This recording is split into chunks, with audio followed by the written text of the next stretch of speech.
विश्व 24 न्यूज हर पल आपके साथ। नमस्कार, मी सुकेशनी गावंडे। आपण पाहतात विश्व 24 न्यूज। मनोज आवाडच्या मारकऱ्यांना फाशीची शिक्षा देण्यात यावी, मातंग एकता आंदोलनाच्या वतीने जिल्हाधिकाऱ्यांना निवेदन।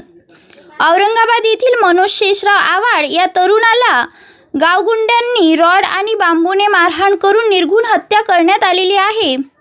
त्याच्या निषेधार्थ आज मातंग एकता आंदोलन राज्यव्यापी संघटनेचे संस्थापक अध्यक्ष रमेशदादा बागवे यांच्या आदेशानुसार सोलापूर उपजिल्हाधिकारी शमा पवार मॅडम यांना या घटनेची माहिती देऊन त्यांना निवेदन देण्यात आले। समाजाला काळीमा फासणारी घटना संपूर्ण महाराष्ट्रभर पेटून उठली आहे। दलित समाजावर होणारा अन्याय थांबणार कधी? अन्यथा न थांबल्यास मातंग एकता आंदोलनाच्या वतीने महाराष्ट्रभर तीव्र आंदोलन पेटवण्यात येईल, असा इशारा मातंग एकता आंदोलन युवक जिल्हाध्यक्ष महेश लोंढे यांनी दिला आहे।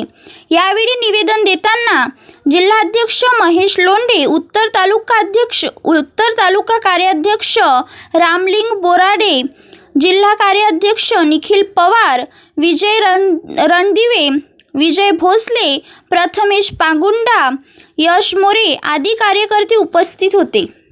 नाव निखिल विजय पवार, मी मातंग एकता जिल्हा कार्याध्यक्ष आहे। गेल्या 6 दिवसापूर्वी औरंगाबाद येथे मातंग समाजाचा युवक मनोज आवाड याला रॉडने आणि लाकडाने मारून त्याचा निर्घृण खून करण्यात आलेला आहे। तरी औरंगाबादचं पोलीस प्रशासन त्या आरोपींना अजून वाऱ्यावर सोडून बसलेला आहे। त्यांना अटक झालेली नसून आणि हा वारंवार समाजावर होत चाललेला अन्याय हा थांबणार कधी, यासाठी अनेक मंडळाच्या अनेक सामाजिक कार्यकर्त्यांच्या वतीने जिल्हाधिकाऱ्यांना निवेदन देण्यात आलेले आहेत।